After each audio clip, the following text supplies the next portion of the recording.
Olá, hoje nós vamos falar sobre o manejo da soca do abacaxi, também conhecido como segundo ciclo, e manejo da floração do abacaxi.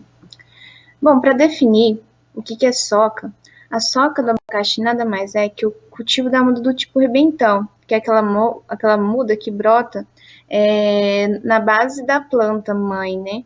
Esse tipo de muda, ele é mantido, então, na lavoura para colher no segundo ciclo. Isso é o manejo da soca.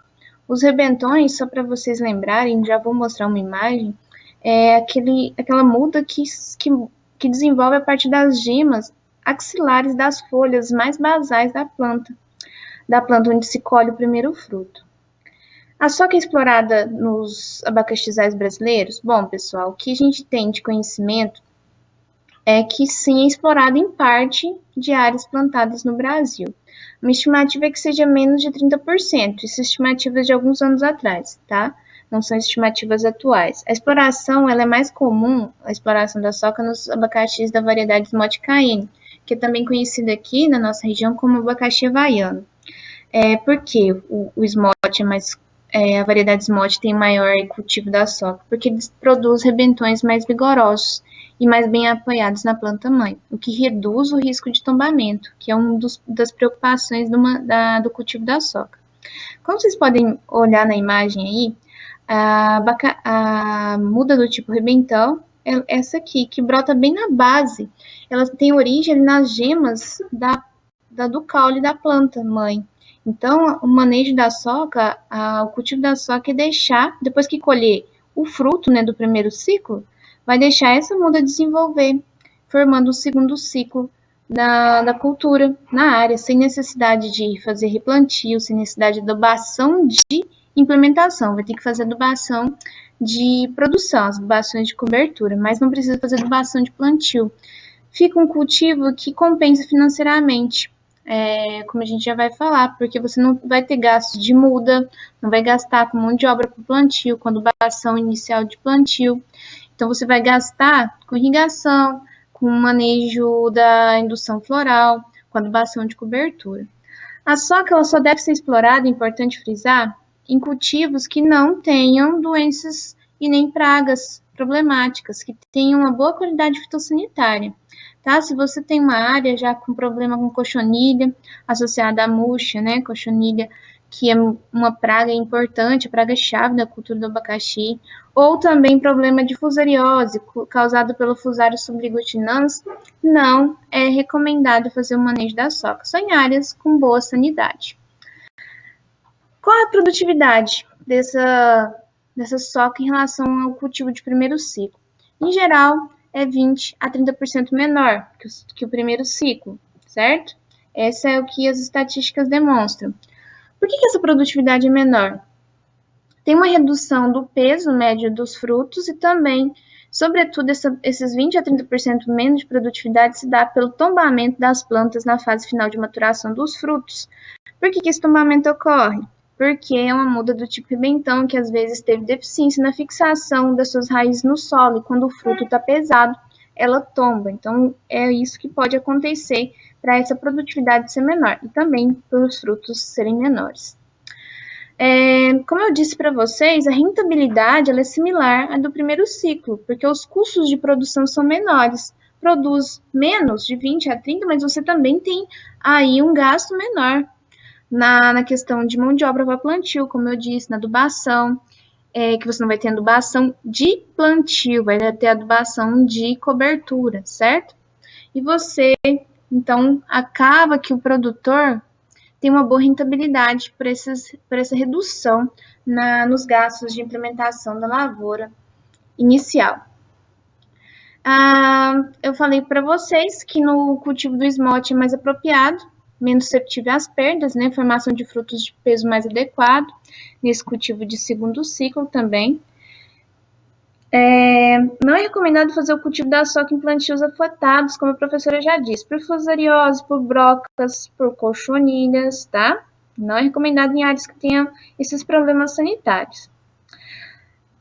O manejo vai ser bem similar: irrigação, adubação de cobertura, os tratos fitossanitários, o controle de doenças, de pragas na área, depois que a cultura tem desenvolvimento, vai ser o mesmo, tá? Não vai ter a parte de adubação de plantio, porque não vai plantar.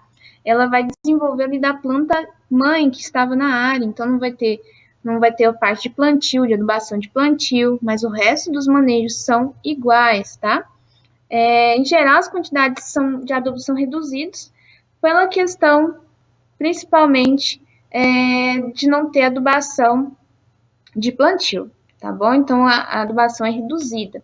Isso acaba compensando as perdas que tem no plantio, as perdas de produção, tá bom? Por isso que financeiramente compensa o cultivo da soja. Recomendo parcelar a adubação, essa adubação de produção em duas, tá bom? É a recomendação. A primeira, antes da amontoa. A amontoa, pessoal, é colocar terra próximo à planta para evitar que ela caia, para que ela tenha um desenvolvimento radicular. Isso geralmente é feito manual, tá bom? Ou pode também ser usado implementos para colocar mais solo ali próximo à muda do tipo rebentão para aumentar a sua área de desenvolvimento radicular e impedir que ela tome. E a segunda adubação de cobertura recomenda-se cerca de um mês antes do tratamento de indução floral, que a gente já vai falar, que é o TIF, tratamento de indução artificial da adubação. Quais são os cuidados com a adubação? Como eu disse para vocês, primeira adubação antes da montoa, que é usado para... faz essa adubação de cobertura e vem com a montoa, que é esse trato cultural de colocar solo mais próximo ao sistema radicular, que já vai cobrir o adubo vai ficar mais próximo das raízes, entra com irrigação, para ter boa absorção. Sabemos que os cultivos de abacaxi comercial são irrigados principalmente por irrigação, por gotejamento, mas também por microaspersão, também tem alguns cultivos, tá bom? E a segunda, como eu disse, um mês antes do tratamento de indução floral. Continuando o nosso assunto, a infestação de plantas daninhas é normalmente pequena, devido à grande quantidade de cobertura vegetal, geralmente se faz uma roçada, né, da planta mãe, e ali vai ficar uma boa quantidade de matéria orgânica sobre o solo, reduzindo a necessidade. Mas, caso tenha infestação de plantas daninhas, o controle tem que ser feito mecânico, em alguns casos, químico, tá bom? E os controles fitossanitários seguem aí bem similar ao que é feito no cultivo de primeiro ciclo, que nós vamos falar daqui a uns dias. Cuidados aí durante o período de inflorescência, na aplicação de fungicidas para evitar a ocorrência de broca do fruto e fusariose, que é um período crítico da ocorrência desses problemas sanitários.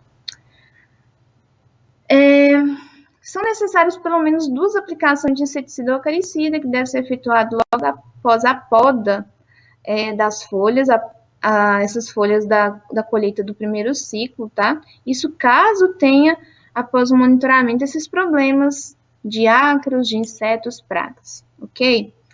A indução floral é outra prática na soja que não difere daquela usualmente feita no primeiro ciclo, tá? Quando a planta está no desenvolvimento adequado, quando ela atinge o desenvolvimento da folha D lá, que a gente vai falar daqui a pouquinho sobre indução floral, é o mesmo manejo, tá bom?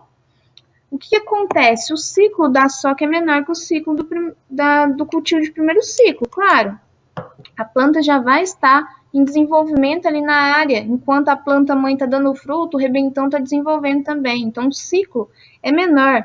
Com o desenvolvimento da soja é mais rápido, né? Então, esse ciclo. A realização do tratamento de indução floral geralmente ocorre de 6 a 8 meses após a colheita da primeira produção, após a colheita do primeiro fruto da planta mãe, de onde se originou a muda do tipo rebentão. Então, o ciclo entre o desenvolvimento dessa muda até a colheita ele é mais curto, de 12 a 14 meses. O cultivo convencional, ele tem um desenvolvimento aí, o cultivo de primeiro ciclo, de 14 a 18 meses, certo? Então, nós vamos ter redução aí de alguns meses desse ciclo. Se nós temos aí um ciclo até 4 meses menor, tá bom? Do ciclo do cultivo da soja em relação ao cultivo do primeiro ciclo do abacaxi. Vamos lá. pode ser feito para evitar o tombamento das plantas no cultivo da soca? Uma das práticas, como eu disse, é a amontoa de solo próximo ao colo da planta, né, da muda do tipo rebentão, para ela melhorar o desenvolvimento radicular, melhorar a sustentação do rebentão no solo. E outra coisa que pode ser feito é fazer um arame, né, uma cerca de arame na altura da planta, na meia altura da planta. O arame vai passar pela metade da planta, que ele vai segurar, caso essa planta comece a tombar, ele vai apoiar e evitar o tombamento para que não tenha perda dos frutos. Se tiver o tombamento total, não tiver nenhum apoio ali lateral, vai ocorrer o tombamento e a perda dos frutos. Então, isso são dois manejos, a amontoa e a construção dessa estrutura, né, nessa fase já desse arame, né, ao longo das fileiras, com função de sustentar a planta caso ela venha a querer tombar, né? Ela vai firmar a planta para evitar o rompimento dessas raízes do solo. Aí vem aqui, é correta a prática de poda baixa das plantas após a colheita dos frutos para a formação da soca? O que acontece? Colheu os frutos de primeiro ciclo, às vezes é comum fazer uma poda baixa da planta mãe, na altura da base do pendúculo do fruto, onde o fruto estava ligado, certo? Essa pode resultar na emissão mais uniforme nos rebentões, para os rebentões crescerem mais uniformemente, tá? Na soca. Só que isso representa eliminar cerca de mais de 50% da matéria fresca da planta da muda do tipo rebentão.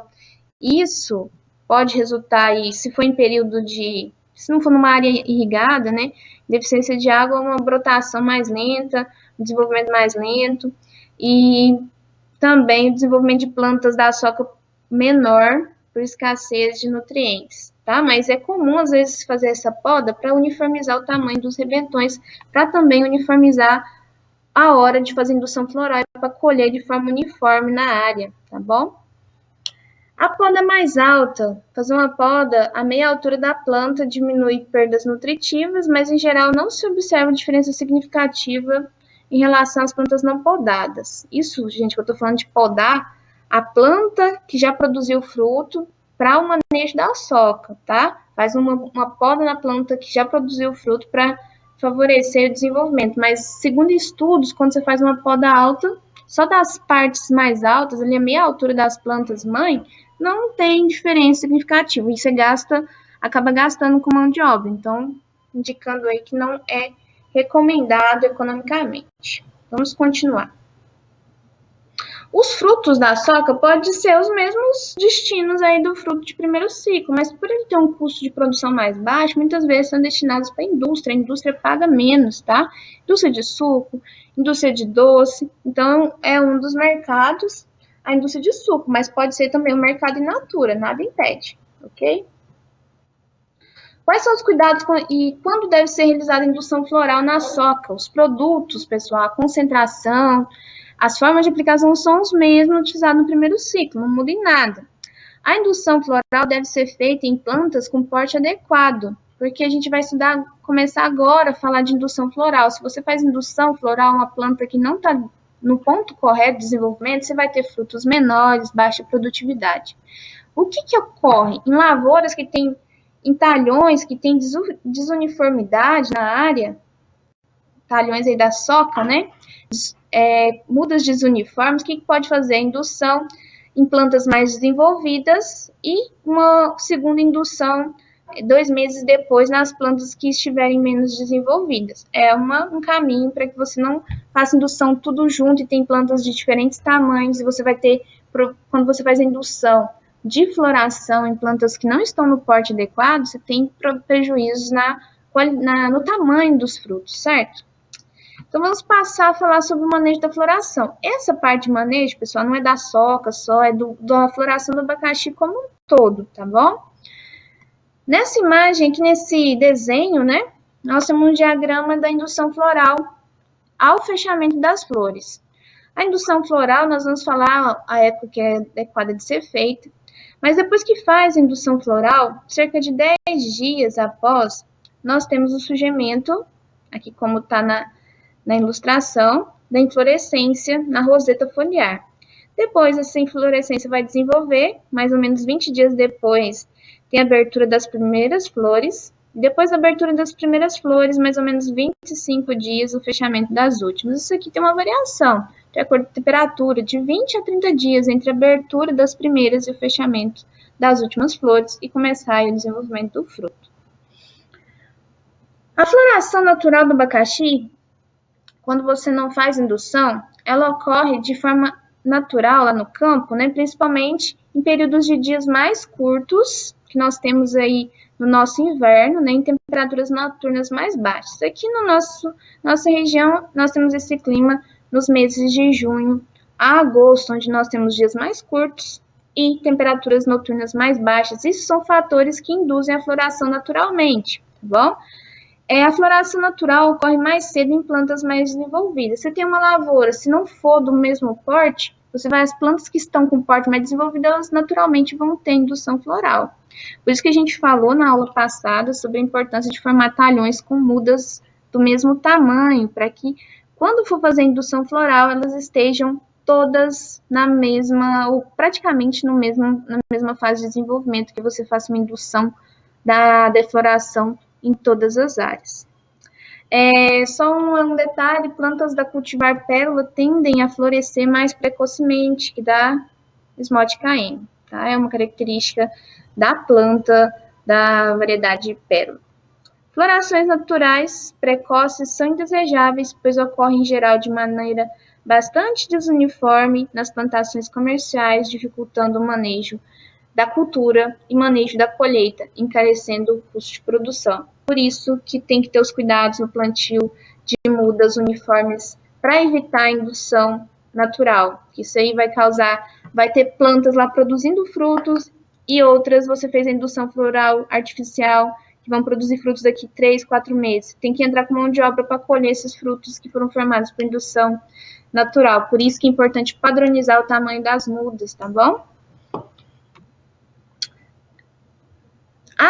A floração natural pode afetar a comercialização do produto, diminuição do tamanho dos frutos quando é feita a indução floral natural em época que a planta não está totalmente desenvolvida. Outra questão, no mercado de comercialização do fruto de abacaxi, nós temos já uma grande oferta no período da safra de frutos que se originaram da indução natural, que é de novembro a janeiro. E se você deixa a floração ocorrer naturalmente, vai cair a sua produção, ser colhida nesse período de maior oferta do produto no mercado. O que vai acontecer? Os preços que vão ser pagos pelo seu fruto vão ser menores. Então, a indução floral também tem esse aspecto importante, você poder programar a época que vai colher os frutos, tá bom? Isso é importantíssimo. Essa imagem que vocês estão vendo aqui é um fruto de abacaxi com uma anomalia fisiológica causada quando a diferenciação floral coincide em épocas de alta temperatura, tá? É a formação de frutos com 3 quilos aí, com múltiplas coroas, não tem valor comercial um fruto desse, tá? Ele não tem nenhuma característica básica de um fruto comercial, como vocês estão vendo aqui, múltiplas coroas, e ele são 3 frutos, né? 3 pseudofrutos múltiplos aí inseridos em um só, que não tem valor comercial. Isso acontece quando tem indução natural em épocas de temperaturas altas, tá? É uma anomalia fisiológica do abacaxi. Continuando. O produtor pode recorrer a alguns cuidados no manejo da cultura para diminuir a possibilidade de incidência de floração natural. Evitar que as plantas atinjam porte elevado ou idade elevada nesse período crítico, que nós falamos de junho, julho, agosto, onde o clima é favorável para a indução natural, temperaturas noturnas baixas e dias menores, tá? Recomendo efetuar plantios a partir de janeiro, usando mudas menores nos plantios, para que essas, quando chegar nessa época de junho a agosto, elas não estejam num porte que possa ocorrer, um porte crítico para a indução natural, tá bom? Em plantios mais tardios, pode usar qualquer tipo de muda. Comecei a plantar minha lavoura a partir de abril. Posso usar qualquer tipo de muda, porque ela não vai atingir mudas maiores, de 50 centímetros, de 40, que ela não vai atingir o tamanho adequado para ter indução natural nos meses aí mais críticos, que é de junho a agosto, tá? E outra coisa, evitar mudas velhas. Mudas velhas são mais propícias para indução natural. Isso tudo, gente, que a gente está falando de cuidados para evitar a indução natural, para que você não tenha um plantio de abacaxi com tempos diferentes de indução, com frutos na época de colheita diferente, porque encarece pôr mão de obra dentro de uma lavoura para colher 20 frutos, 30 frutos. O ideal é fazer a indução artificial para que você padronize a época de colheita, entrar uma vez só, colher tudo ali dentro daquele talhão, tá bom? E claro, a propriedade ela é dividida em talhão, você vai colher em cada talhão em semanas diferentes seus frutos para padronizar, para escalonar essa colheita. Pense nisso. A indução floral não é feita na sua área total, em todos os seus talhões na fazenda. Ela é padronizada, ela é escalonada para que também a colheita seja escalonada e o produtor tenha a possibilidade de estar ofertando frutos no mercado em diferentes épocas do ano, em diferentes meses, todas as semanas, para que ele tenha um fluxo aí de caixa. E também outra oportunidade de fazer o tratamento de indução floral artificial. Ele consegue planejar a sua colheita fora da época de maior concentração de fruta no mercado, onde quando tem maior oferta do fruto, os preços caem. Então, o produtor, com essa condição de fazer o tratamento de indução floral, ele se planeja para que tenha frutos no mercado na época de menor oferta, para ele receber mais também por esses frutos, certo? Então, característica, por que fazer o tratamento de indução floral? Colheita homogeneizada, tá? Antecipada, fazendo aí o uso de substâncias químicas que têm função de fitorregulador, são hormônios, tá? Que vão fazer, essas substâncias químicas vão agir na liberação de hormônios na planta, elas são colocadas no olho da planta, que é naquela parte central do desenvolvimento das folhas, pode ser isso de forma sólida ou de pulverização desses produtos que nós vamos falar, tá bom? Quando bem planejada e executada, permite melhor distribuição das operações, o uso da mão de obra na propriedade e a colheita de frutos em épocas mais favoráveis e também colheita padronizada dentro dos talhões. O período de tempo entre o tratamento de indução floral e a colheita, na maioria das regiões brasileiras, é de 5 a 5 meses e meio, quando a maturação dos frutos coincide em períodos mais quentes. Se a maturação coincidir em períodos, por exemplo, de junho, julho, agosto, maio, né, que nós temos temperaturas mais amenas, entre a indução e a colheita, de 5 meses e meio a 6 meses, tá bom? A época mais indicada para a realização do TIF depende de diversos fatores. Planejamento e data de colheita, como eu falei para vocês, o produtor vai planejar, escalonar essa colheita, tá bom? Em geral, o TIF deve ser feito em plantas com 8 a 12 meses de idade, para que tenha o desenvolvimento adequado dos frutos e vai resultar, então, num ciclo aí de 14 a 18 meses, como a gente falou, de 5 meses e meio até 6 meses entre a indução e a colheita em temperaturas mais amenas, em temperaturas mais quentes, de 5 a 5,5, depois da indução você colhe o fruto, né? O TIF deve ser um procedimento feito em plantas com bom desenvolvimento vegetativo e porte adequado. Quando fazer isso? Então, para nós que não estamos aí no dia a dia, porque o produtor, os trabalhadores que estão no dia a dia no campo já têm esse olho clínico, sabe quando deve ou não deve fazer a indução. Mas para nós que não somos especialistas na área, então a gente segue as recomendações. Para saber o momento certo de fazer a indução floral do abacaxi baseado no tamanho da folha D, tá bom? Para cultivar pérola, o indicado é fazer indução floral quando a folha D, a gente estudou que a folha D, né, aquela folha fotossinteticamente mais ativa, né, ela estiver com comprimento superior a 90 centímetros. Mediu, a folha D está com comprimento acima de 90, é hora de fazer indução, ela está pronta. Para o abacaxi da variedade Esmalte Cayenne, o havaiano, né, superior a 70 centímetros, a folha D, é o momento ideal de fazer indução.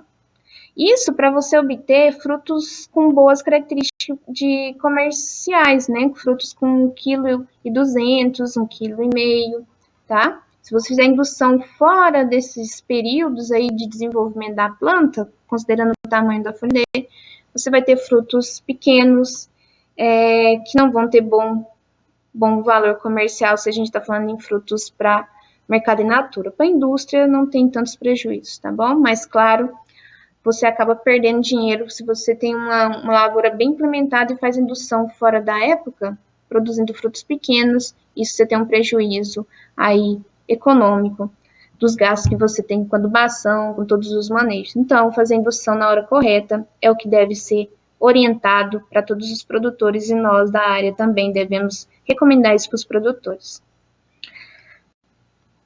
Outro aspecto a ser considerado é a possibilidade de deslocar a colheita para períodos de preço mais favoráveis, como eu falei. Às vezes dá para deixar um pouquinho depois, algumas semanas depois dessa época que está estabelecido. Claro que não vai fazer a indução sempre na mesma época, pessoal. Sempre considerando o produtor faz escalonamento dessa indução para colocar os produtos no mercado, os frutos no mercado de forma escalonada e obter aí comércio durante vários meses desses frutos. As substâncias usadas na indução floral: o carbureto de cálcio e produtos à base de Teflon, tá?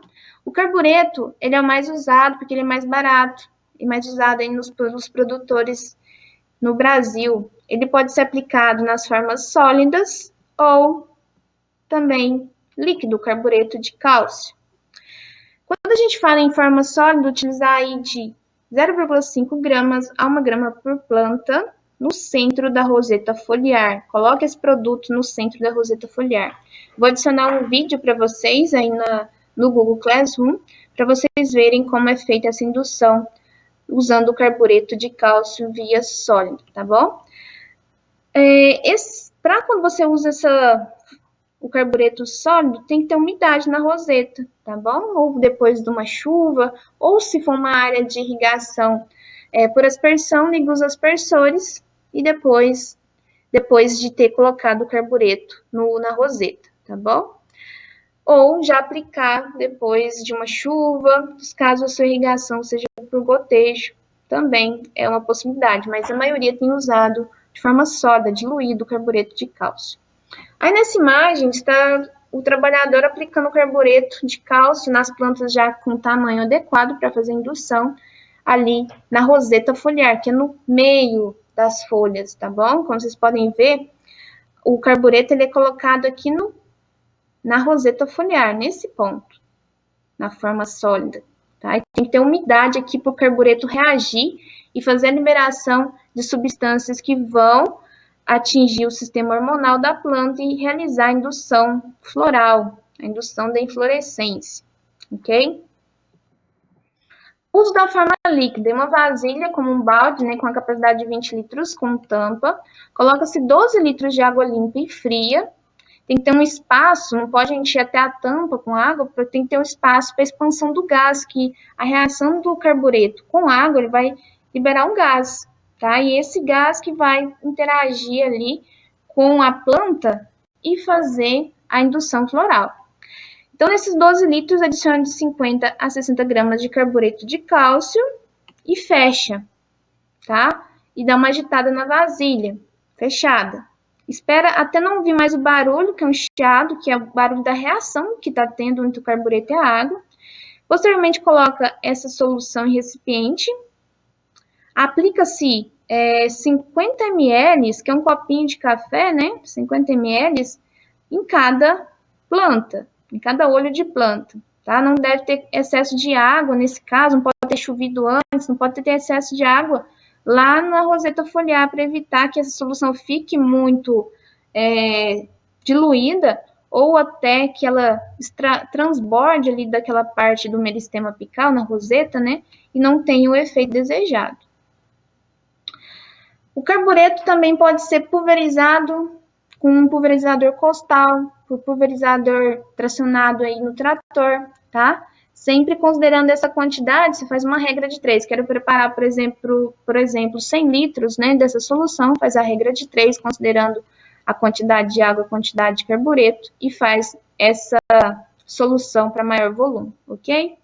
Depois aplica. É importante que o recipiente seja bem fechado. Você vai usar um pulverizador costal bem fechado, um tanque bem fechado, para que evite a perda das substâncias. Aqui nós estamos vendo a aplicação líquida, né, do carbureto sobre a lavoura. Acaba sendo muito mais fácil, né, rende muito mais esse trabalho. Tá? Isso aqui é uma moto adaptada para as pulverizações, usada também para pulverização de inseticidas, mas também pode ser um pulverizador tracionado por trator, tá bom? O que o produtor tiver aí disponível de tecnologia. Nós também, além do carbureto de cálcio, podemos usar produtos à base de ETFON, de etileno. É o caso aí de um produto que é o Etrel, né, que também tem o Evest, Arvest, né, ou qualquer similar, que são produtos à base de etileno, tá bom? Que vão fazer indução do etileno, que vão ocasionar a indução floral. Com efeito, esse produto também ele deve ser aplicado no olho da planta, lá na roseta das folhas, tá? Ou em pulverização total sobre as plantas, como a gente viu há pouco, que é feito com carbureto também, fazendo aí uma solução de 50 ml de solução aquosa por planta. Como que é feito? 0,5 a 1 ml do produto comercial para cada litro de água, tá bom? Então, você faz uma regra de 3, você vai preparar aí uma bomba, um pulverizador de 500 litros, se você tem uma grande área, né? Mas é importante fazer só para a indução floral daquele dia. Vou fazer 2 talhões naquele dia. Vou preparar a solução para aqueles 2 talhões. Não pode ficar guardada essa solução, ok? Você, então, usar aí 0,5 a 1 ml do produto para cada litro de água, mais ureia, a 2%, a ureia vai ajudar na absorção desse produto. 0,3 gramas a 0,35 de hidróxido de cálcio, também para auxiliar nessa absorção. No caso desse produto, a operação deve ser repetida, se chover, 6 horas após. Então, se tiver uma chuva até 6 horas após, perde eficiência, tem que reaplicar, tá bom? O inconveniente observado, às vezes, em resposta à indução floral com ETFON, é a redução no número de mudas filhotes, quando a gente fala principalmente aí na variedade pérola, tem sido observado quando usa. Aí está o produto comercial, o Etrel, tá? O Etrel é um produto da Bayer, ele é um regulador de crescimento do grupo do etileno. Ele é usado aí para diversos manejos dentro da agricultura, inclusive nessa parte de indução floral do abacaxi, tá bom? Os indutores florais devem ser aplicados à noite ou nas horas mais frescas do dia, do amanhecer até umas 9 horas ou no final da tarde, ou também em dias nublados, mas evitar, como eu falei, dias de chuva, porque aí você perde a eficiência. Nessas condições a planta absorve melhor os gases acetileno, quando é feito aí com a liberação, com a aplicação do carbureto, forma o gás acetileno, que ele vai induzir a floração, ou do gás etileno, quando você usa o TEFON, tá bom? Que são os indutores florais propriamente ditos. Não é o carbureto de cálcio que induz, ele libera um gás quando tem a reação com a água e vai liberar o acetileno, que tem essa função de induzir a floração, atua como hormônio, né? Hormônio artificial para indução floral, assim como o ETFON, que é liberação de etileno. Esses cuidados de aplicar nas horas mais frescas asseguram uma boa eficiência no tratamento de indução floral e favorecem também a produção de maior número de mudas do tipo filhote, tá? Isso é importante, porque nós sabemos que muda do tipo filhote, principalmente aí para o abacaxi da variedade pérola, é o principal usado no início de uma nova lavoura. E abacaxizeiro irrigado, suspender a irrigação alguns dias antes do tratamento de indução, retomando aí de 24 a 48 horas após tal prática.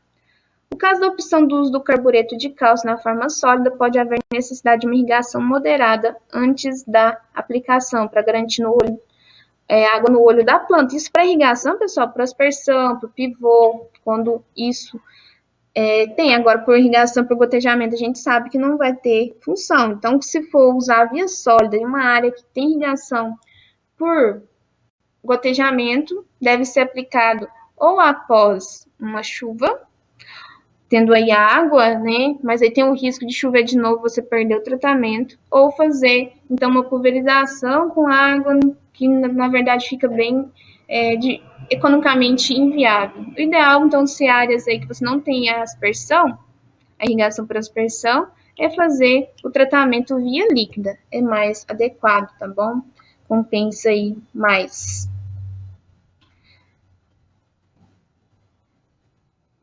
Uma indução floral bem feita proporciona uma eficiência superior a 90% de indução floral, na indução de inflorescência, aquele conjunto de flores, né?